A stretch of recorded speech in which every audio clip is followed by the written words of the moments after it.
Welcome to KTV. Bollywood నటుడు అక్షయ్ కుమార్ కుమార్తె వయసు 13 ఏళ్లు. కొన్నాళ్ల క్రితం ఆన్లైన్ గేమ్ ఆడుతుండగా అపరిచిత వ్యక్తి తనతో స్నేహం పెంచుకున్నాడు. మంచి వ్యక్తిగా నమ్మించాడు. కొద్ది రోజులకు నగ్న చిత్రాలు పంపాలని కోరాడు. ఈ విషయాలన్నింటినీ స్వయంగా అక్షయ్ కుమార్ ఇటీవల ఓ సైబర్ సెక్యూరిటీ అవేర్నెస్ కార్యక్రమంలో వెల్లడించారు.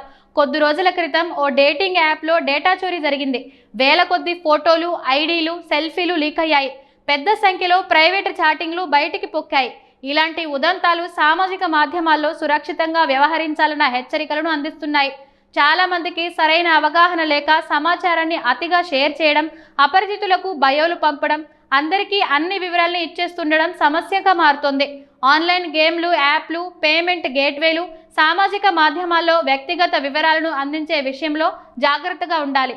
లేకపోతే ఆన్లైన్ మోసాలు, బెదిరింపులు, సైబర్ వేధింపుల బారిన పడే ప్రమాదం పొంచి ఉంది.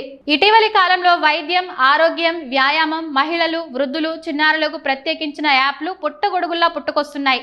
ఇవి వ్యక్తిగత వివరాలను దండిగా సేకరిస్తాయి. వీటిలో వ్యక్తిగత సమాచారం అంతా నమోదు చేయాల్సి వస్తుంది. అలాంటి వివరాలు లీక్ అయ్యే ముప్పు కూడా ఎక్కువగానే ఉంటుంది.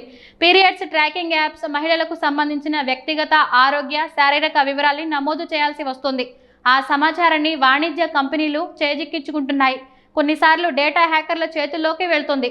ఇలాంటి యాప్లు వ్యాయామం, డైట్ మొదలు లైంగిక అభిరుచులు, హార్మోన్లకు వాడే మందులు, గర్భనిరోధక సాధనాల వాడకం వంటి సమస్త సమాచారాన్ని సేకరిస్తున్నట్లు కేంబ్రిడ్జ్ విశ్వవిద్యాలయం అధ్యయనంలో వెల్లడైంది.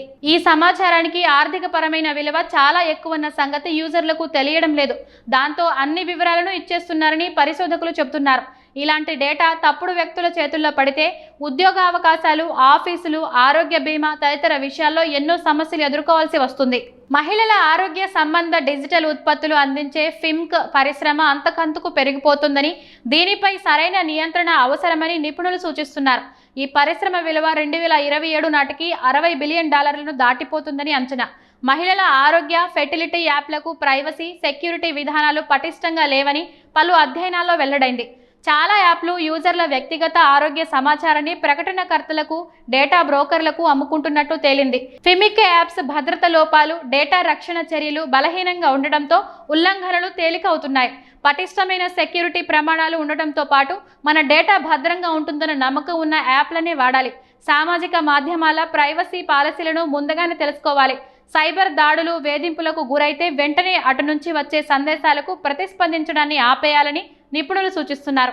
పాస్వర్డ్ మార్చేసి సంబంధిత వర్గాలకు ఫిర్యాదు చేయాలి.